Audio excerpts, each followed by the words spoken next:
정부가 방금 전 유통 과정에서 상온에 노출된 것으로 알려진 독감 백신에 대해 품질에 이상이 없다라고 밝혔습니다. 네, 이와 관련해서 국립암센터 대학원 예방의학과의 김호란 교수와 함께 정부 검사 결과 내용 짚어보도록 하겠습니다. 교수님 안녕하세요. 예, 안녕하세요. 네, 지금 유통 과정 중에서 이 상온에 노출된 것으로 알려진 독감 백신에 대해서 품질 검사를 했는데 그 결과 정부가 이상이 없다라고 이야기를 했습니다. 지금 뭐 굉장히 많은 양을 이 신성약품에서 공급을 했고 그 중에서 사실 뭐 75만 개 도스를 지금 정부가 수거를 할 예정이다라는 보도까지 나왔는데요. 일단은 뭐 검사 결과 이상이 없다라는 이야기, 네, 믿어도 되는 것인지 어떻습니까? 예, 혹시라도 백신 성분 변화가 네. 있을지 가능성은 매우 낮아 보였지만 이번에 검토를 다 한 거거든요. 네네. 그래서 상온에 노출됐던 백신 중에 이제 표본을 뽑아서 검사를 진행하고 네. 또 한 가지는 실제로 그 백신들을 25도 또 37도에 인위적으로 노출을 시켜본 다음에 성분이 변화되는지 실험도 진행을 해본 것입니다. 그랬더니 상온에 노출됐던 백신들 표본 검사에서는 모두 적합 판정이 나왔고 네. 또 25도의 노출을 24시간 동안 아무런 변화가 없었고 37도까지 노출을 시켜보니까 12시간 정도 지나서 8개 중에 2개에서 일부 변화가 발견됐다 하는 것을 확인한 것입니다. 네. 지금 이 신성약품이 공급한 물량이 전체가 578만 도스라고 알려져 있거든요. 그런데 그 중에서 이 적정 온도를 이탈한 뭐 상온이라든지 이런 경우가 48만 도스고 0도 미만의 경우도 있더라고요. 27만 도스. 이 0도 미만의 경우는 어떻게 검사를 해본 건지 여전히 이상이 없는 것인지 궁금한데요. 예, 이번에 이제 여러 가지 방법으로 조사를 했는데요. 네네. 말씀드린 백신 성분 변화 검사 말고 백신 유통 과정도 이번에 전부 검토를 했습니다. 네. 그랬더니 맨 처음에 백신을 생산해서 보관하는 과정에는 문제가 없었어요. 그랬는데 이제 차로 운송하는 과정에 온도 네. 유지가 잘 되고 있는지 그 차량 안에 온도 기록지가 있거든요. 그래서 그걸 다 확인을 했더니 최고 온도는 14.4도로 2도에서 8도를 유지해야 되는데 일부 올라간 게 보였고 네. 또 일부에서 0도까지 내려간 적이 있는 것을 확인한 겁니다. 그래서 이 인플루엔자 백신은 2도에서 8도가 유지돼야 되는데 0도 밑으로 내려가서 동결이 되면 효과가 떨어지게 되거든요. 그래서 이번에 0도 미만 온도에 노출된 물량 27만 도주를 수거해서 폐기하기로 한 거고요. 네. 그다음에 이제 이송하는 과정에서 뭐 서울하고 충청, 강원은 호남하고 영남, 제주로 이제 이동하는 동안에 권역별 배분에서 문제가 있는 것이 밝혀졌습니다. 그래서 호남에서 권역별 배분을 할 때 일부 주차장 바닥에 내려놓고 배분을 한 것을 확인을 했습니다. 그래서 그때 노출된 물량 17만 도주도 수거해서 폐기하기로 한 겁니다. 네. 지금 한 2,000개 정도 샘플을 뽑아서 조사를 한 거잖아요. 대충 예, 보니까. 그렇습니다. 네, 그러면은 지금 뭐 글쎄요, 몇 퍼센트 정도의 확률이라고 이야기를 해야 될까요? 이게 잘못될 확률을? 예, 그 표본 샘플에 대해서는 걱정하실 필요가 없는 게요. 500만 도즈가 넘게 이제 운송이 됐지만 네. 각 차량별로 품목별로 표본을 샘플했기 때문에 그 정도 검사를 한 것은 충분하다고 생각이 되고요. 2,000개 중에서 2개 정도가 좀 이상이 있는 걸로 나왔던 거잖아요. 그러면 한 0.1% 정도의 확률이 되는 건가요? 잘못될 확률이? 그렇지는 않고요. 네.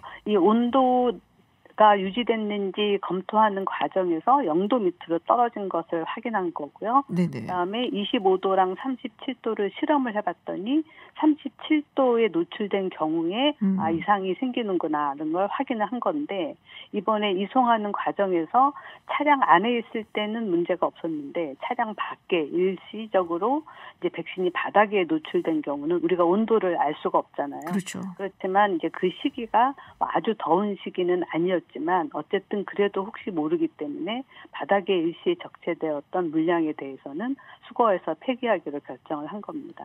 그렇군요. 자, 그리고 12일부터 접종을 재개하겠다라고 지금 방역 당국이 이야기를 했습니다.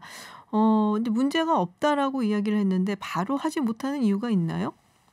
일단은 이제 지금까지의 검토 과정과 실험 과정, 실험 결과에 대해서 네. 예방접종 전문위원회 내일 모레 이제 심의위원회가 있습니다. 그때 보고를 하고 최종 결정을 할 것으로 생각이 되고요. 네네. 그다음에 말씀드린 아까 75만 도주를 수거하는 과정이 일단 끝나야 될 것 같고요.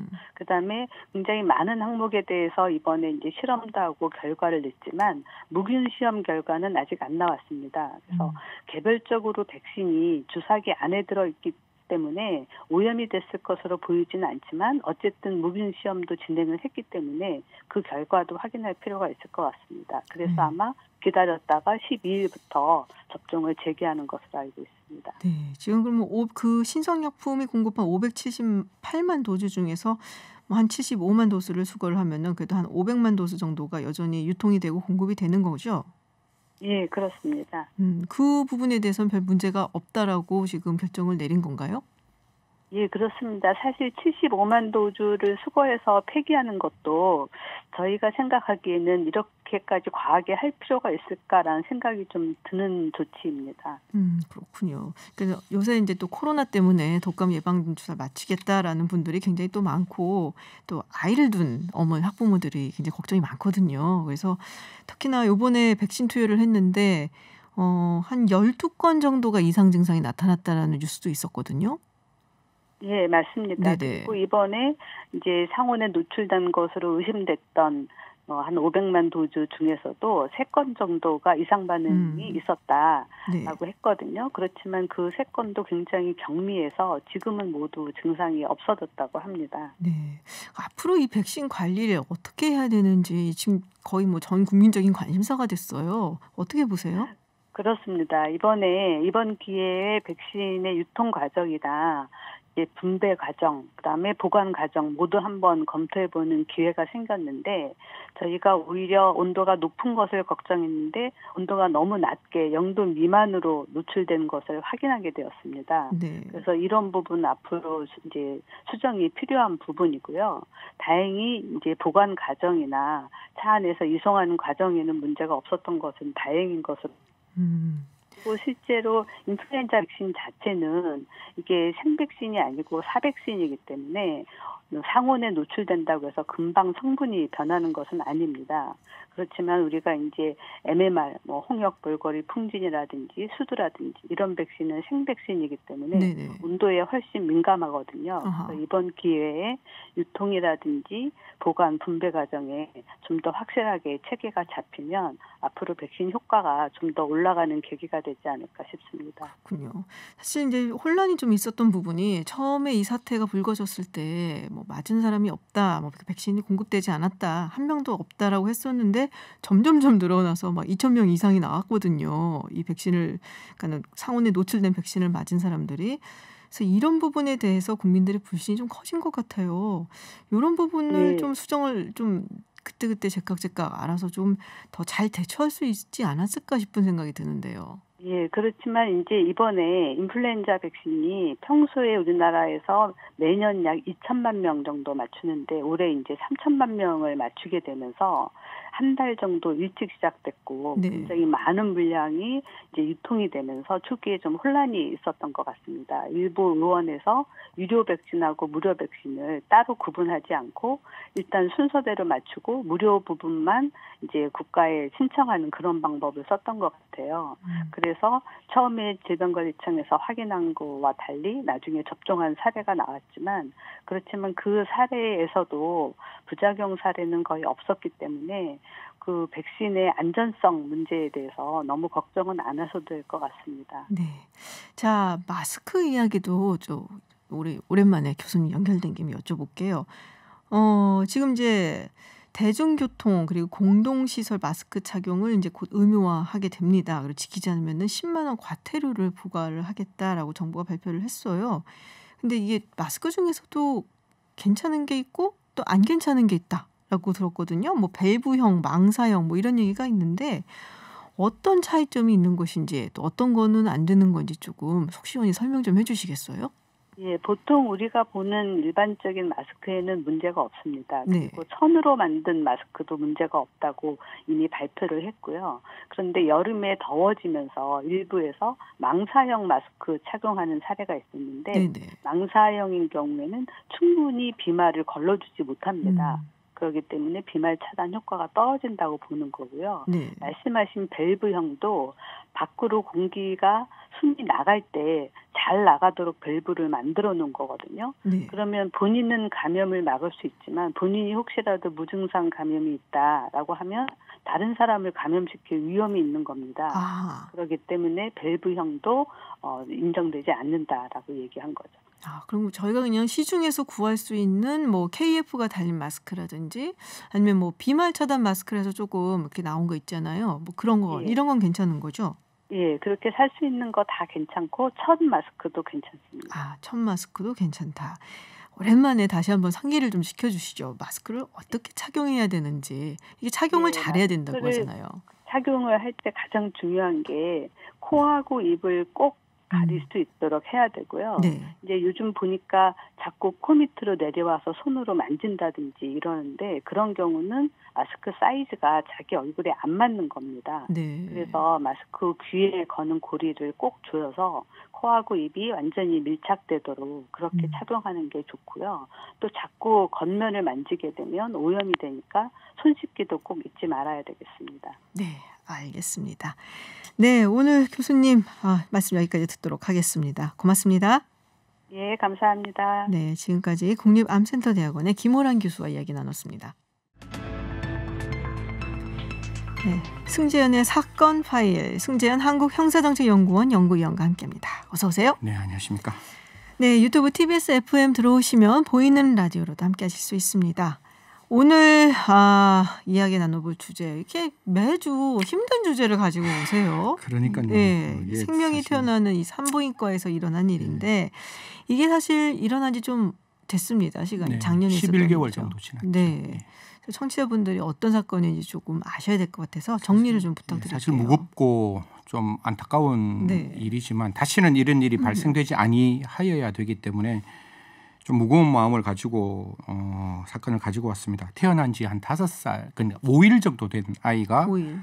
산부인과 병원에서 갑자기 두개골이 골절이 되는 상황이 발생을 해서 이제 응급이 네네. 막 이렇게 이루어졌는 거예요. 그래서 아니 5일밖에 안 된 아이가 자기 힘으로 어디 갈 움직일 수가 수가 없어요, 없는 오히려. 아이가 네. 두개골 골절이 됐으니까 그러니까. 이거는 바깥에서 아이에게 당연하죠. 어떠한 힘을 가해서 네. 그런 상황이 만들어졌다고밖에 볼 수 없잖아요. 그렇죠. 그래서 부모들이 CCTV를 이제 확인을 하니까 국민들이 만약에 이거 다 오늘 뉴스에도 다 나와 있는데요. 네네. 그냥 사람을 만지는 게 아니라 그냥 어떤 물건을 만지듯이 아이를 딱 잡아서 아이를 이렇게 조금 과격하게 말하면 패댕기를 치는. 아니 왜 그런 짓을 하는 거예요? 그러니까요. 이걸 저도 보고 진짜 이렇게 그런 느낌 있잖아요. 이런 느낌. 사실 저희 집에 이제 아기 강아지가 하나 있는데 강아지도 발을 잡지 않고 이렇게 몸을 잡아서 이렇게 안아서 이렇게 올리는 그렇죠. 네. 그런 어떤 걸 가지고 있는데 아이를 그것도 분명히 그 산부인과에 있는 간호사가 그런 행동을 한다는 게 되게 놀랬고 네. 결국 지금 11개월이 지난 지금의 시점도 아이는 의식을 찾지 못하고 병원에서는 더 이상 손 쓸 방법이 없다. 인공호흡기에 의지한 채 지금 부모님들한테서 간호를 받는 중인 사건입니다. 이건 뭐 부모한테도 그렇고 아이한테도 그렇고 정말 이걸 뭐라고 얘기해야 돼? 어떻게 뭐 해도 보상이 안 되는 죄를 그럼요. 지은 거예요. 이거는. 예. 근데 참나. 근데 이거 사건을 뭐라고 이야기를 하나요? 보통 이제 그 아이의 가명을 가지고 네. 이야기를 했는데 뭐 조두순 사건 때부터 이제 저는 피해자의 이름으로 사건을 명명하는 것보다는 사실 가해자 이름으로 좀 명명했으면 좋겠다는 거고 가해자의 이름이 만약에 뭐 그 가해자의 인권을 위해서 좀 문제가 있다면 저는 피해자의 이름으로 쓰는 건 더더욱 안 되기 때문에 뭐 부산 동래구에서 일어났으니까 동래구 산부인과 영아 혹은 신생아 두개골 골절 사건 이렇게 좀 길지만 네네네. 그렇게 좀 칭했으면 좋겠습니다. 그렇군요. 지금 이제 굉장히 많은 분들이 당시 처음 뉴스 나왔을 때 네. 분노했었어요. 그럼요. 예. 그럼요. 그리고 이 사건 이제 청와대 국민청원에도 올라갔었던 것 같은데요. 그때 이제 20만 명이 넘으면은 넘었습니다. 예. 네, 답변을 해야 되잖아요. 이제 박능우 이제 보건복지부 장관이 답변을 했는데요.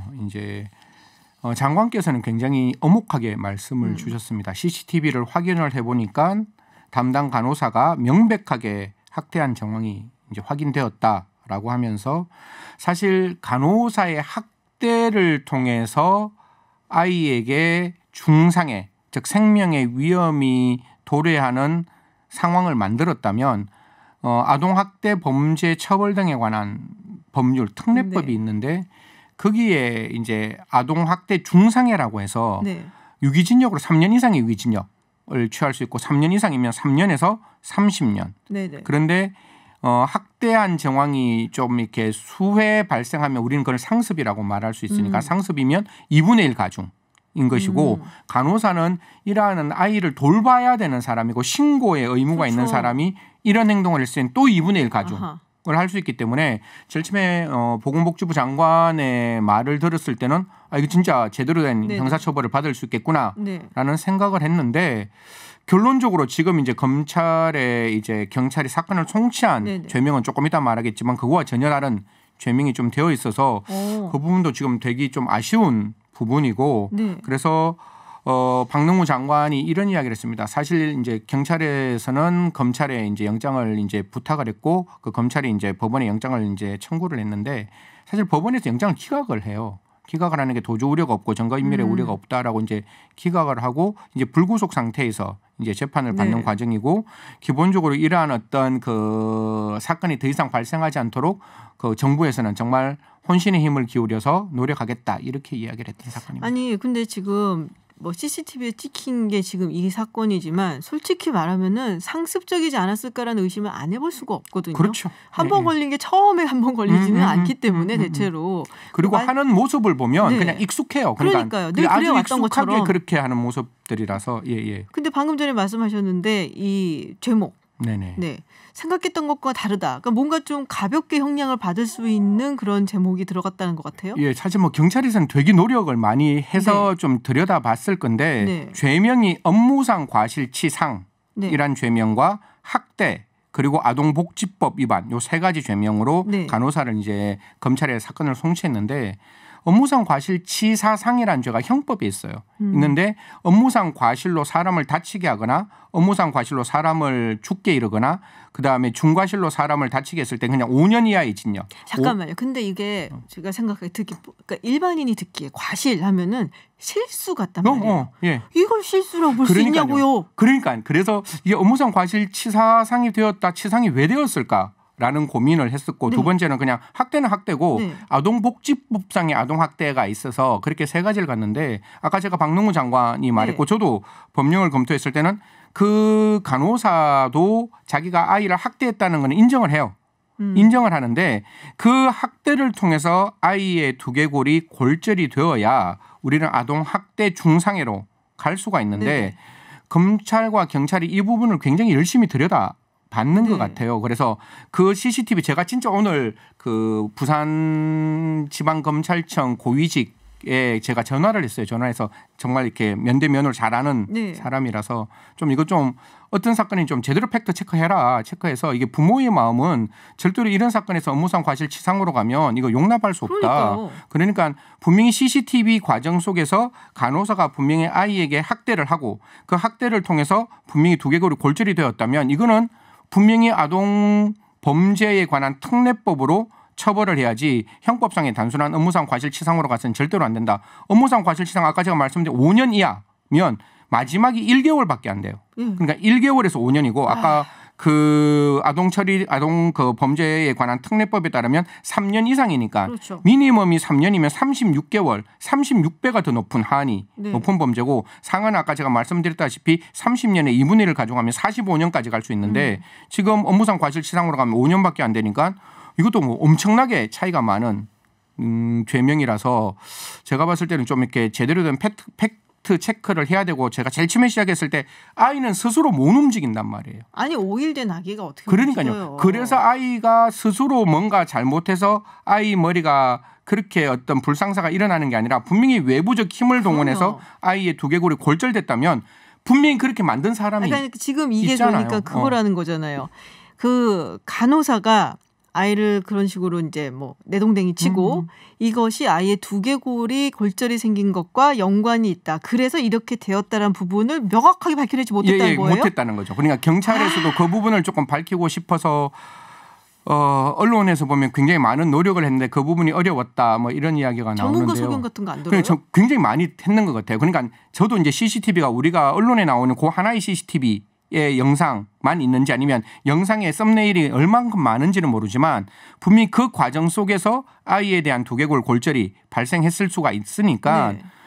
이거는 누가 보더라도 불문가지잖아요. 아이가 스스로 움직여서 두개골이 그렇게 어떤 그 불상사가 일어나지 않는다면 외부의 사람이 들어와서 아이에게 그러한 행동을 했다는 것은 불문가지라면 그건 사실 수사당국이 찾아서 그 사람에게 합당한 벌을 줘야 되는 거죠. 그래서 그럼에도 불구하고 업무상 과실치상. 예, 과실치상으로 갔고 그래서 지금 이제 부산지검에서 이 사건을 다시 들여다보고 있다고 하니까요. 좀 부산지검에 있는 담당 부장님 그리고 그 사건의 전결권에 있는 차장님 는 좀 이렇게 좀 꼼꼼하게 좀 사건을 들여다봤으면 싶습니다. 근데 이게 처음이 아닌 것 같다는 얘기가 분명히 있었어요. 예.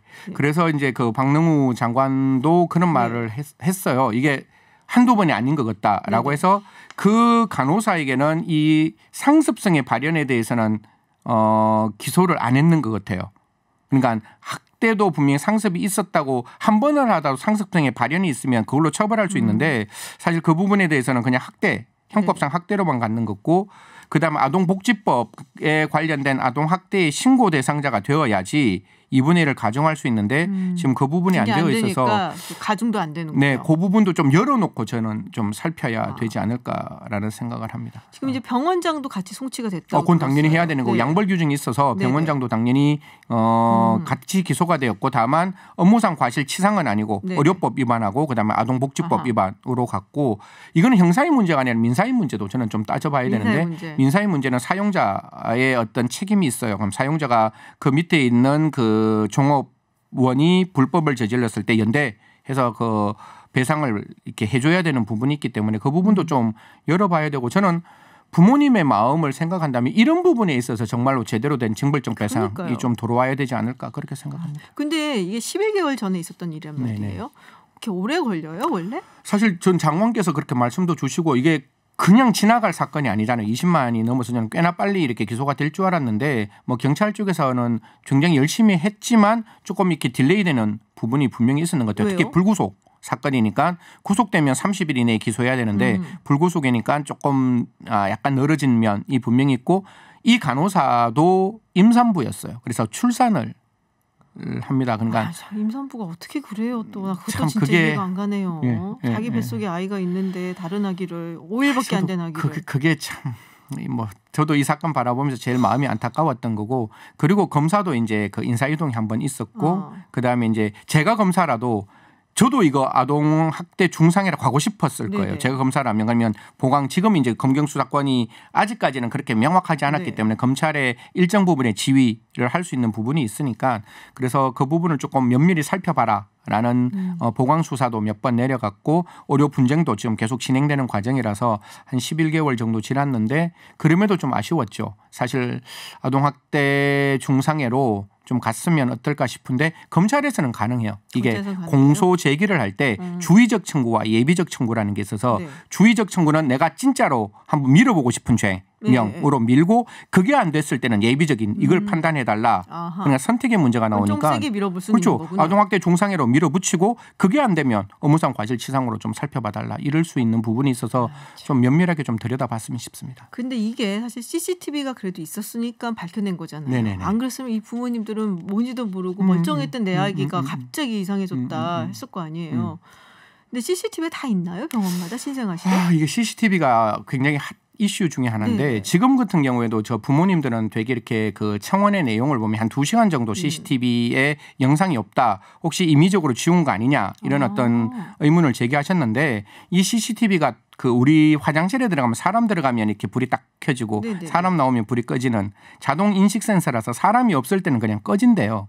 그래서 그 사이가 이제 사람이 아무도 없었기 때문에 안 찍혔다 이렇게 나오는데 사실 CCTV가 가지고 있는 그런 게 아니잖아요. 어떻게 보면 사건의 처음부터 끝까지 내가 확인하고 싶어서 CCTV를 가지고 있는 거고 특히 이게 수술용 CCTV와는 좀 다르거든요. 다르죠. 수술용 CCTV는 환자가 정말 보이고 싶지 않는 모습을 그 수술의 CCTV를 통해서 확인될 수 있는 부분도 있고 그런 과정 때문에 과연 저는 CCTV가 필요하다는 사람인데 그 부분에 대해서는 좀 갑론을박이 있을 수 있지만 이거는 신생아실에 어떤 문제가 있는지를 외부에서 저희들 지금 카메라에 있듯이 외부에서 그냥 촬영하는 그렇죠. 저희 둘이가 이렇게 이야기하는 네네네. 모습이 지금 보이는 방송에 나갈 수 있는 그런 모습이면 바깥에서 24시간 촬영하는 거는 사실 그 누구도 반대하지 않을 거거든요. 더군다나 신생아잖아요. 그러니까요. 무방비 상태로 있는 정말 조그만 아무 힘도 없는 아기들인데. 부모님들도 그런 어떤 사진을 찍는 게 초상권 침해, 우리 아이의 초상권 침해라고 생각하지 않고 우리 아이가 제대로 케어받고 있는 모습을 확인하는 거고 어린이집에도 당연히 CCTV가 있으니까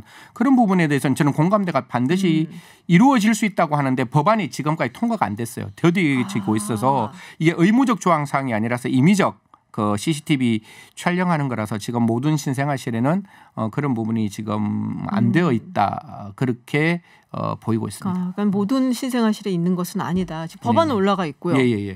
그래서 뭐 부산 지역에 나오는 게 29곳인데 네. 그중에 한 15군데 정도만 지금 CCTV가 반 정도 있는 예. 거네요. 뭐 이거 부산의 문제는 아니죠. 그렇죠. 전국에 네. 있는 산부인과에 해당되는 문제겠죠.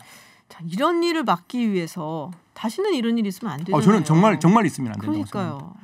뭐 어떤 대안이 사실 필요할까요? 예방이 가장 중요하죠. 뭐 정부에서는 뭐 표준 매뉴얼을 만들겠다. 그다음에 교육을 시키겠다. 물론 중요합니다. 이것도 중요하고 매뉴얼도 중요하고 교육도 중요한데 그렇게 못하도록 만드는 확인하는 장치가 저는 제일 중요하다고 생각하고 그 확인하는 장치는 지금 우리가 알고 있는 CCTV의 어떤 문제인 것이고 CCTV가 수술용이 아니라 아이들의 그 보건을 그다음에 건강을 제대로 확인할 수 있는 거라면 외부에서 분명히 그 부분을 좀 확인할 수 있도록 저는 정말 2번 다시 아이가 그런 상태로 간호사에게 붙잡혀서 그 아기 바구니에 들어가는 모습을 전 대한민국에서 다시는 보지 않았으면 좋겠어요. 정말 너무 화가 나서 네네. 정말 말도 못하는 아기한테 그런 짓을 했고 이 부모와 아기는 이제 평생 어떤 상처를 갖고 살아가는 건가요? 그렇죠. 부모님의 오늘 뭐 언론 인터뷰의 말씀을 좀 보면 진짜 억장이 무너지는. 그럼요. 이건 말로 표현할 수가 없죠. 정말 가장 행복해야 되는 순간이 그럼요. 지금 굉장히 얼마나 10개월 동안 기다리고 바라고 원했던 그러니까요. 그게 그런 형식으로 덧없이 가는 건 정말 아닌 것 같습니다. 참. 근데 뭐 처벌도 생각보다 솜방망인 것 같아서 또 마음이 무겁습니다. 네, 오늘 부산의 한 산부인과 병원에서 있었던 신생아 아기 사건에 대해서 이야기 나눠봤습니다. 지금까지 승재현 한국형사정책연구원 연구위원이었습니다. 고맙습니다. 네, 감사합니다. 네, 해외 핫뉴스 알아보는 서울타임즈 시간입니다. 전주현 캐스터와 함께합니다. 어서 오세요. 네, 안녕하세요. 네, 유튜브 TBS FM 들어오시면 보이는 라디오로도 함께하실 수 있습니다. 첫 번째 소식이야 트럼프 대통령 퇴원을 했어요. 예상한 대로 입원한 지 사흘 만이죠. 현지 시간으로 사흘 만에 퇴원을 해요. 네, 5일에 퇴원을 했습니다. 그래서 백악관으로 돌아갔는데요. 네. 그 모습이 다 생방송으로 중계되고 있었거든요.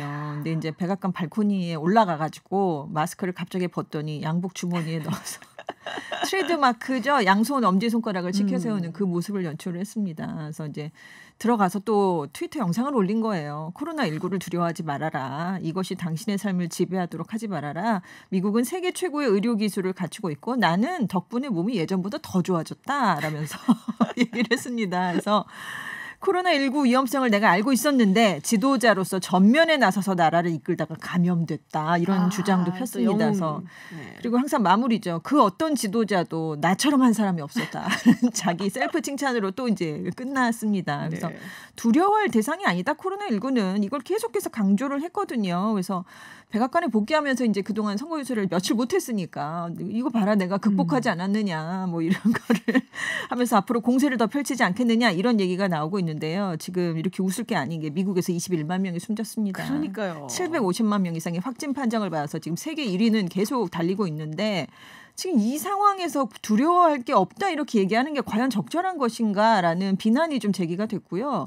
그리고 전문가들의 지적은 이렇습니다. 대통령이 지금 일반인이 상상할 수조차 없는 수준의 최고 수준의 의료 기술을 받았다는 거죠. 그래서 지금 신약도 일반인에게 허가가 안 된 것들이 지금 중증 치료제들이 3가지나 들어갔잖아요. 그렇기 때문에 대다수 국민은 지금 그럴 수가 없는 실정입니다. 그렇기 때문에 이렇게 두려워할 게 없다라고 지금 지도자가 이렇게 함부로 얘기할 건 아니다라는 비판이 많이 나오고 있습니다.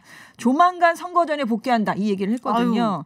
그래도 되나요? 네, 그러니까요. 극복을 발판으로 삼겠다 이 지금 얘기인데 지금 여전히 바이러스에 감염된 상태고요. 일주일 이내는 굉장히 좀 위험한 상태잖아요. 그렇죠. 전파력이 가장 높은 상태고 지금 여전히 중증 치료제를 투여받고 있습니다. 그리고 백악관 지금 계속 나오고 있어요. 확진자 계속 나오고 있잖아요. 대변인. 지금 대변인도 있고 다른 직원 2명도 또 확진 판정을 받았고 문제는 어디서 누가 감염을 퍼뜨리기 시작했는가가 전혀 추적 경로가 안 되고 있는 상황에서 지금 백악관 일반 직원들이 굉장히 불안한 상황이라고 합니다. 그렇겠죠. 그리고 백악관 출입 기자들도 지금 확진 판정을 받은 사람들이 있거든요. 근데 대통령이 나타나서 갑자기 마스크도 벗어버리고 뭐 이러니까 그리고 사실 마스크를 벗었을 때 사진사랑 경호원이 옆에 있었는데 그래서 그렇게 벗은 거잖아요. 그래서 그럼 저 사람들은 뭔가 이거에 대한 비판도 나오고 있고 아무튼 대통령 주치의는 일단 이번 주말까지가 관건이 될 거다. 다음 주 월요일까지 별 문제가 없으면 괜찮을 것 같다. 이런 전망을 내놨습니다. 언제나 그런 생각했지만 정말 자기중심적인 네. 인물이다라는 생각이 되게 그렇죠. 많이 드네요. 네네. 근데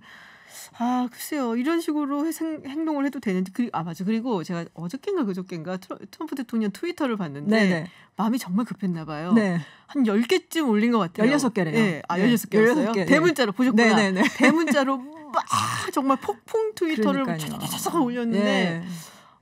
굉장히 지금 불안한가 보다라는 생각을 많이 했죠. 일부 언론의 보도로는 깜짝 외출했잖아요. 병원에서. 네네네. 병원에 있기 지루하다라고 해서 나갔다 왔다라는 언론의 보도도 나왔다고 합니다. 그래서 이게 과연 지금 적절한 행동인가에 대한 얘기는 계속 나오고 있습니다.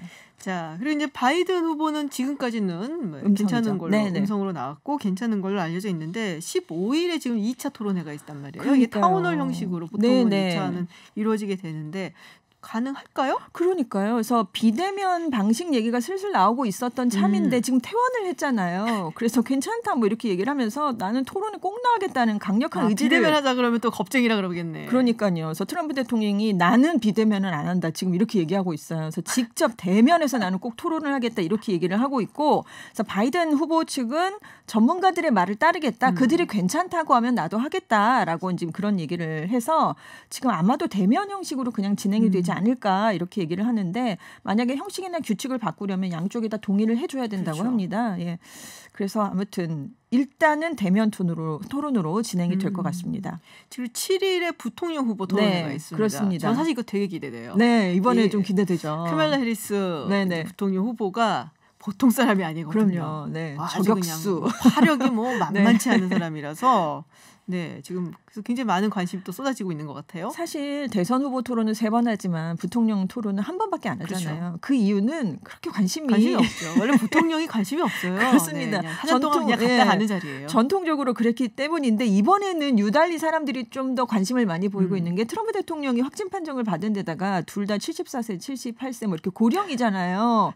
혹시나 그래서 대통령 유고시에 대한 그럴 일 가능성은 그렇게 높지 않다라고 네. 지금은 다 얘기가 나오고 있지만 그래도 혹시나 모를 가능성이 대비를 해야 된다라는 그것도 있고 그래서 지금 9개 주제를 놓고 90분간 진행이 됐는데 일단 거리를 기존에 2.1m 뛰었거든요. 두 네. 후보 간 거리를 이제 한 4m 정도로 더 띄운답니다. 이제 불안하니까요. 그래서 이제 펜스 부통령 측이 반대를 했는데 저희처럼 투명 가림막을 설치해서 토론을 진행하기로 했습니다. 그리고 이제 펜스 부통령이 유세 내내 급진 좌파 해리스 의원 이렇게 공격을 해왔기 때문에 여기에 초점을 맞출 것 같고요. 별로 안 그런데요? 그러니까요. 네. 근데 해리스 의원은 코로나19 헬스케어 정책에 초점을 맞춰서 지금 준비를 하고 있다. 이런 얘기가 지금 흘러나오고 있습니다. 이번 토론이 부통령 후보들에게 더 중요한 게 차기 대선에 나설 수 있는 적임자다. 네, 그게 나다. 이런 점을 부각시킬 수 있는 자리라고 해요. 왜냐하면 말씀드린 것처럼 고령이라서 만약에 바이든 후보가 되면 다음 재선에 나올 수 있을지 알 수가 그쵸. 없고 트럼프 대통령은 이번이 재선이니까 또 그렇고요. 그래서 이번에 이제 투표를 하시는 분들의 유권자들의 관심을 이번에 잘하면 끌어모을 수 있다고 합니다. 그래서 많은 기대가 지금 나오고 있습니다. 예전에는 부통령 후보 토론에는 그렇게 큰 관심을 받지 못하는데 1988년에 한번 네네. 관심이 굉장히 많이 쏠렸던 때가 있어요. 네네. 그 당시에 그 공화당에서는 이제 아버지 부시가 그렇죠. 나왔었고 민주당에서는 듀카키스가 나왔었는데 네네. 매사추세츠 주지사죠. 근데 그 아버지 부시의 러닝메이트가 댄 퀘일이라고 네네. 정말 잘생겼는데 네. 머리는 정말 빈 것 같은 그런 네, 상원 의원이 있었어요. 네네. 실제로 좀 약간 멍청한 행동도 많이 했고 기억이 많이 납니다. 네. 그리고 이 두카키스 후보 같은 경우에는 이제 젠슨 상원이었던 네네. 걸로 제가 기억을 하는데 굉장히 노련한 나이도 네. 좀 있고. 근데 이때 댄 퀘일이 나이가 굉장히 젊었거든요. 그렇죠. 41살인가 42살인가 뭐 네네. 이랬던 것 같은데 그래서 자기가 비교를 하기를 자기가 공화당의 어떤 케네디 같은 존재다. 네네. 뭐 케네디도 그 젊은 나이에 대학은 갔지 않냐? 네네. 막 이런 얘기를 막 하고 다녔어요. 그래서 그 얘기가 딱 토론회 때 나오니까 이 젠슨이 굉장히 단호한 어조로 네. 그 상원 의원님, 내가 이 잭 케네디, 그러니까 JF 케네디의 친구라서 아는데 너는 잭 케네디 아니거든, 절대 아니야. 막 이런. 그래서 굉장히 유명한 그 짤이라고 하죠. 네, 돌아다니겠네요. 지금 찾아보면 나와요. 네, 그러니까요. 지금도 나와요. 네네. 그래서 아주 유명한 장면 중에 하나였습니다. 그래서 부통령 토론회도 재밌을 때가 있어요. 네, 그렇죠. 이번에 아주 좀 기대가 되는 부통령 후보 토론입니다. 네. 자, 그리고 이 코로나19가 흥미로운 소식인데 7면적 크기를 바꿔놓는다. 이게 무슨 얘기예요? 그러니까 저희가 코로나19가 여기까지 영향을 미치나? 이렇게 생각 못했던 것들이 하나씩 나오고 있잖아요. 근데 이제 영국에서 영미권에서 추수감사절하고 크리스마스에 가족들이 왜 대거 모이는 자리잖아요. 그때 만찬이 펼쳐질 때 꼭 올라가는 게 칠면조율인데. 크리스마스 때도 올라가나요? 네, 그렇습니다.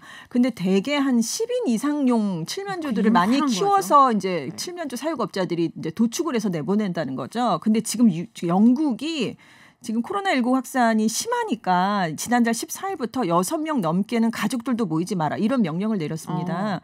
그런데 이 6인 룰 지침이 지금으로부터 이제 70여일 후인 크리스마스까지 이어질 것으로 지금 예상이 되고 있어요. 왜냐하면 지금 너무 심각하기 때문에요. 그래서 칠면조 사육업자들이 최대 그럼 6명이 먹기에 알맞은 크기로 칠면조 사이즈를 줄여야 된다. 그래서 지금 칠면조가 다 자라기 전에 도축을 하고요. 그리고 이제 이미 키우는 애들이 많거든요. 네, 추수감사절을 대비해서. 근데 얘들에게 사료를 좀 주지 않으면서 가급적 살이 찌지 않도록 한 상태에서 도축을 하는 그런 방식을 맞추려고? 네, 그렇습니다. 왜냐하면 버려지게 되고 판매가 안 될 게 분명하거든요. 그래서 영국 양계협회 측이 국민들에게 지금부터라도 빨리 원하는 크기의 칠면조를 미리 주문해 주면 사육업자들이 크리스마스를 대비할 때 도움이 됩니다. 이렇게 홍보를 하고 있다고 그래요. 그래서 지금 올해 영국에서 크리스마스 때 칠면조가 얼마나 팔릴까 예측이 좀 엇갈리고 있는데 대체로 한 900만 마리 정도가 해마다 팔렸대요. 근데 올해는 방역 규제를 하니까 사람들이 좀 덜 사지 않을까? 이런 얘기가 나오고 있는 반면 크리스마스에 해외여행을 잘 못 가니까 오히려 사람들이 더 모여서 집밥을 먹지 않겠나? 그래서 오히려 더 팔릴 수 있다. 뭐 이런 얘기가 지금 오가고 있는데 한 정육점 사장님 말씀으로는 주문량이 예전보다 좀 더 많아질 것 같다. 지금 기대를 하고 계시다고 합니다. 근데 뭔가 좀 비인간적이네요. 어차피 도축해서 잡아먹을 거 사료라도 좀 많이 주지. 네, 그리고 뭐 몇 인분에 맞추겠다고 금방 잡을 걸 갖다가 다이어트까지 시키고. 네. 일단 불쌍하네요. 불쌍한 갑자기 숙연해지는 분위기였습니다. 네, 해외 뉴스 여기까지 듣도록 하겠습니다. 지금까지 전주현 캐스터였습니다. 고맙습니다. 네, 감사합니다. 아제르바이잔과 아르메니아 사이 무력 충돌이 격화되면서 지금 분쟁 지역 밖으로까지 확대가 되고 있습니다. 여기에 터키, 러시아, 프랑스 같은 다른 국가들도 개입할 가능성이 있다라는 얘기가 나오면서 이게 또 다른 화약고가 되는 것이 아니냐라는 얘기가 있는데요. 명지대 중동문제연구소의 박현도 교수와 함께 아제르바이잔 그리고 아르메니아 간의 무력 충돌 이야기 나눠보겠습니다. 어서 오세요, 교수님. 네, 안녕하십니까. 자, 교전이 시작된 지 일주일이 넘었나요? 27일로 제가 기억을 하는데. 네, 9월 27일에 시작했죠. 네네. 지금 현재 상황은 어떤가요? 현 상황은 굉장히 안 좋습니다. 양쪽이 뭐 지금 물러설 기세는 안 보이고요. 네. 가장 최근에는 아르메니아가 아제르바이잔의 공군기지를 공격했다고 그랬는데 네네. 그게 사실은 공군기지는 공격 못하고 민간인 지역으로 가는 바람에 많은 사람들이 죽었고 아이고. 아제르바이잔은 지금 복수를 지금 천명하고 있는 상태입니다. 이게 이제 지역적으로 보면 이제 러시아가 있고 그리고 조지아라고 하죠 우리가. 네, 예전에 그루지아라고 불렀었는데 조지아가 있고 그 밑에 좀 있잖아요. 약간 그렇죠. 동남쪽이라고 해야 되나요? 그래서 거기 이제 아르메니아 그리고 해변가 쪽으로 아제르바이잔 그리고 해변가 이제 카스피해죠. 네. 그리고 그 밑에 이제 터키가 있고요. 근데 이 앙숙 관계다. 아주 오래전부터 이런 얘기를 들었어요. 그래서 어떻게 앙숙 관계인지 좀 설명을 해주세요. 그러니까 아르메니아 입장에서 보면은 네. 아르메니아가 수천 년 동안 살아온 땅들이거든요. 그러니까 11세기, 12세기까지도 아르메니아가 그 지역을 다 지배를 했는데 투르크족들이 이제 중앙아시아에서 내려오면서 네. 이쪽을 지배하기 시작했고 13세기부터는 아제르바이잔이 투르크인들이 이쪽 지역을 지배합니다. 아하. 그러니까 이제 권력을 갖지만 이제 그 아르메니아 왕국을 자신들이 이제 점령하는 상태에서 자치권 비슷하게 주면서 예, 그렇게 해왔고 양쪽이 많이 섞였어요. 아하. 예, 그러니까 섞인다라는 게 섞여서 같이 살았고요.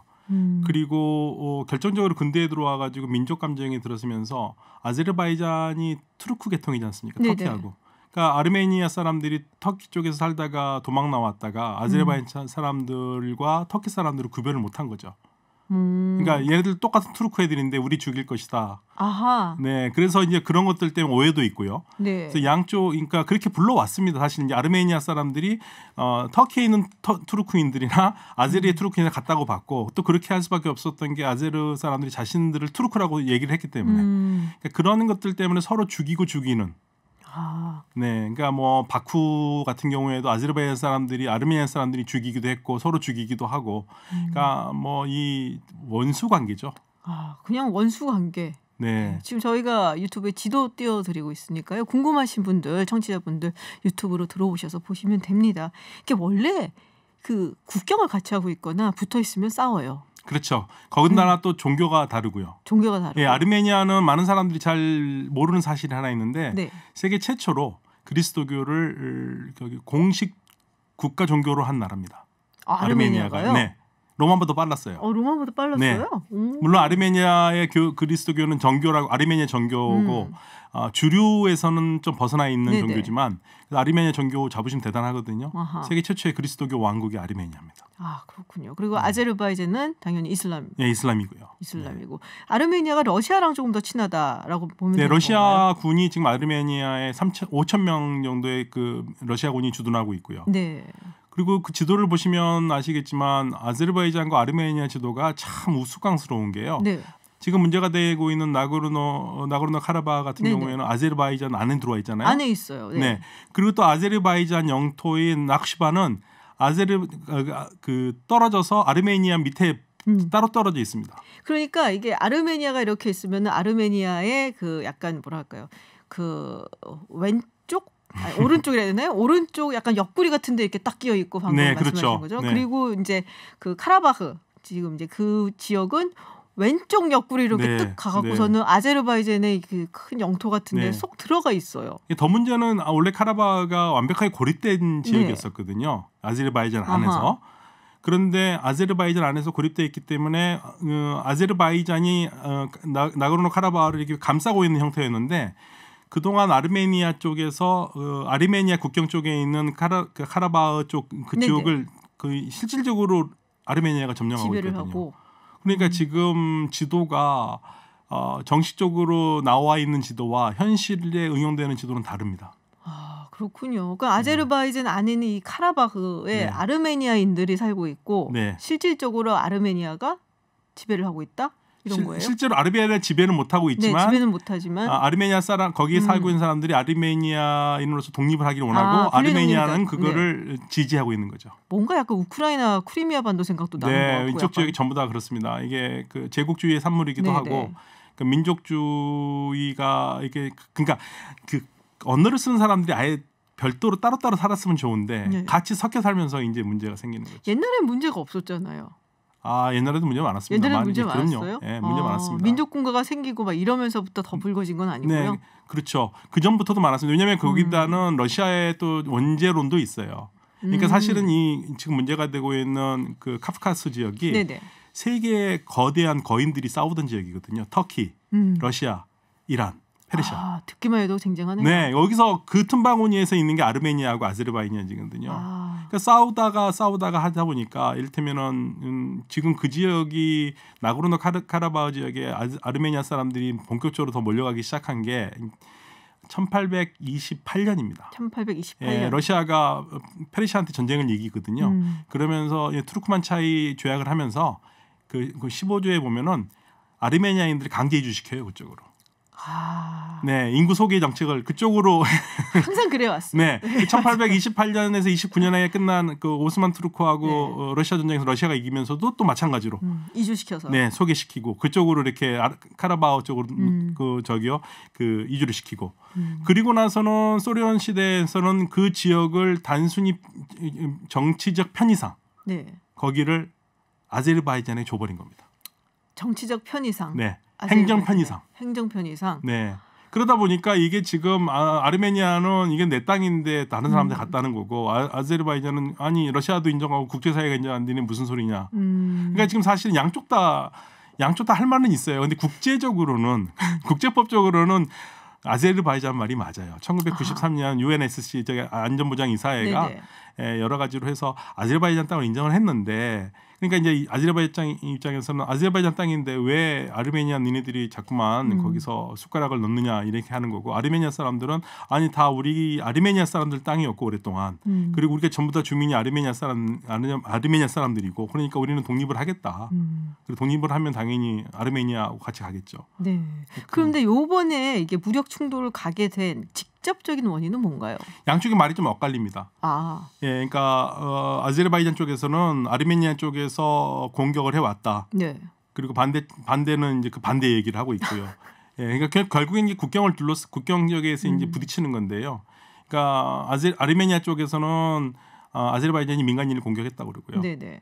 반대 쪽에서는 아제르바이잔에서 아니다. 아르메니아가 우리 군대를 먼저 공격했다. 예. 이게 사실은 우리 청취자분들도 그렇고 크게 이제 우리 교수님처럼 이 분야 공부를 하신 분이 아니면은 되게 헷갈리는 게 이름도 헷갈리고요. 네네. 쉽지가 않아요. 또 이름들이 뭐 카라바흐라든지 나고르노 카라바흐, 뭐 아제르바이잔, 아르메니아 막 나오고 이러니까 쉽지가 않은데 그래서 이 지역을 공부할 때 항상 저도 머리가 아파요. 보면 읽을 책 같은 걸 읽어도 헷갈리고. 또 이게 뭐 이렇게 복잡한지 얘네들은 왜 이렇게 맨날 싸우는지 항상 뭐 더군다나 이쪽이 석유가 많이 나지 않습니까? 아제르바이잔이. 그러니까 지금 터키 같은 경우에는 터키 석유를 아제르바이잔에서 나온 석유와 가스를 터키가 거의 엄청나게 공급받고 있거든요. 근데 거기가 지금 나고르노 지역을 지나야 돼요. 그 위쪽으로. 그러니까 나고르노 지역이 흔들리면은 이 석유 시장이 완전 흔들려 버리는 겁니다. 그러니까 터키로서는 필사적으로 아제르바이잔 편을 들 수밖에 없고 또 아제르바이잔이 또 뭐라고 그랬냐면 우리는 같은 민족 두 나라라고 그랬거든요. 터키는 우리하고 같은 민족인데 우리는 다른 두 나라일 뿐이다. 그러니까 헤어진 연인들이에요. 그러니까 둘이는 떼어낼 수도 없고. 근데 프랑스 같은 경우는 유럽에서도 참 애매한 게 유럽 같은 경우에는 러시아가 하도 석유가 가스 같은 거를 장난을 많이 치니까 그거 벗어나고 싶잖아요. 그렇죠. 그러니까 이제 아제르바이잔 쪽 거를 갖고 오고 싶은데 그런데 이제 나고르노가 문제가 생기면은 또 거기서 무슨 테러를 할지 모르니까 파이프라인이 3개나 있는데요. 지금 현재. 이제 그런 문제들도 있고요. 그러다 보니까 이게 지금 상당히 심각한. 근데 또 러시아는 아르메니아의 군대를 주둔하고 있고 아르메니아 편을 들고 있으니까 또 그러면서도 현재 아제르바이잔과 사이는 나쁘진 않거든요. 그러니까 휴전을 하라고 그러는 거고. 이란은 아래에 있는데 이란은 또 보는 입장이 또 다릅니다. 어떻게 달라요? 그러니까 이란 자체 내에 아제르바이잔이라는 주가 있잖아요. 네네. 그러니까 아제르바이잔이 너무 그 아르메니아한테 지면은 그 동정론이 일지 않습니까? 이란 내에 있는 아제르바이잔 사람들이. 그러니까 이란은 아르메니아를 지지를 하는데 너무 지지하지도 않고. 그러니까 서로가 아무도 많이 이기면 안 돼요. 이란 입장에서는. 적대적 공생 관계를 계속적으로 자국 내 아제르바이잔 사람들 때문에. 진짜 그런데 재밌는 게 이게 종교 문제도 아닌 게 이란은 이슬람이거든요. 그렇죠. 근데 아르메니아는 그리스도교예요. 그런데 둘이 굉장히 친합니다. 그러니까 결국에는 돈이에요. 네, 맞습니다. 돈입니다. 제가 아무리 역사를 공부하고 정치를 공부해도 결국에는 뭐 종교니 이념이 하더라도 결국엔 돈이더라.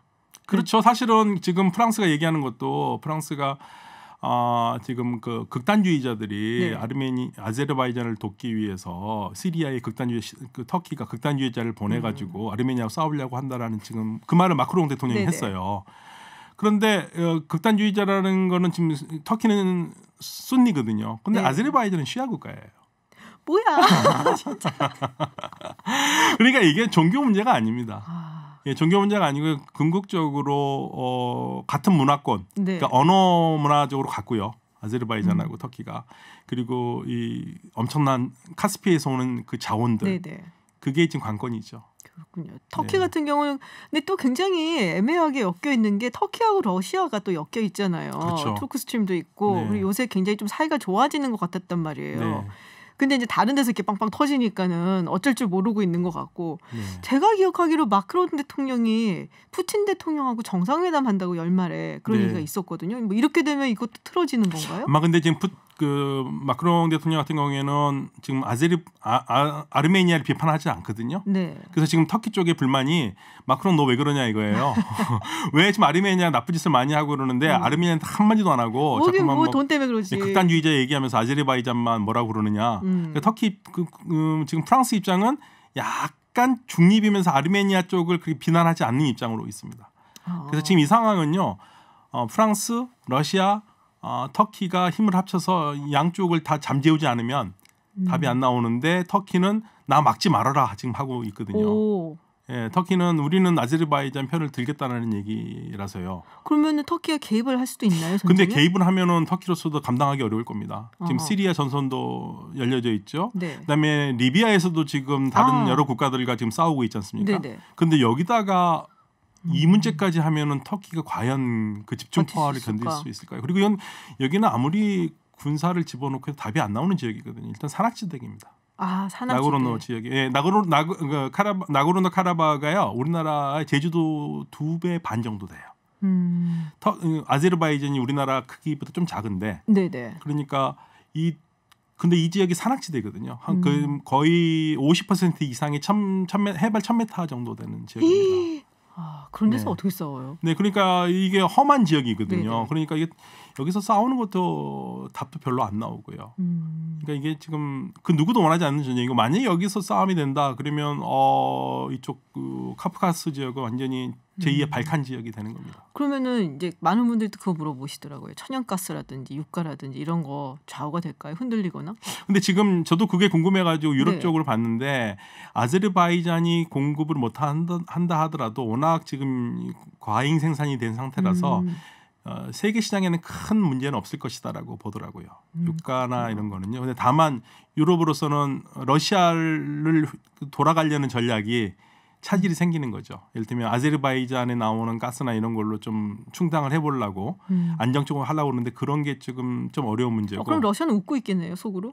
러시아로서는 그렇죠. 왜냐하면 계속 공급할 수 있으니까. 근데 아제르바이잔은 유럽이거든요. 네네. 본인이 유로파로 생각하고 있기 때문에 해결점을 찾긴 찾아야 되는데 이게 지금 현재로서는 너무 감정이 격화된 상태라서 양쪽 다 지금 만약에 물러서잖아요. 그러면 네네. 정치적으로 치명상입니다. 아, 내 국내 정치적으로. 네, 국내 정치적으로. 그러니까 지금 아르메니아 정권도 굉장히 사실은 평화협정을 뭔가 하고 싶어가지고 많이 물밑 작업을 했었던 것인데 지금 이 상황에서는 국내 정치적인 이슈에 그렇게 했다가는 정권이 날아갈 판이기 때문에 양쪽 다 지금 그런 상태입니다. 그리고 아제르바이잔은 경제가 어려운데 이 상황에서 지금 자기 이 전시로 몰아가가지고 국민들을 자기 지지하게 만들어야 되는데 여기서 한 발 빼면은 국내 정치적으로도 어렵죠. 네. 굉장히 복잡한 상황이라서 당분간은 이어질 것으로 보인다라고 말씀을 주셨습니다. 네, 오늘 아제르바이잔 그리고 아르메니아 간의 격돌 박현도 명지대 중동문제연구소 교수와 이야기 나눠봤습니다. 오늘 말씀 고맙습니다. 네, 감사합니다. 네, 김진우의 이브닝쇼 오늘 방송은 여기까지입니다. 저희는 내일도 6시 10분에 여러분을 기다리겠습니다. 지금까지 김진우였습니다.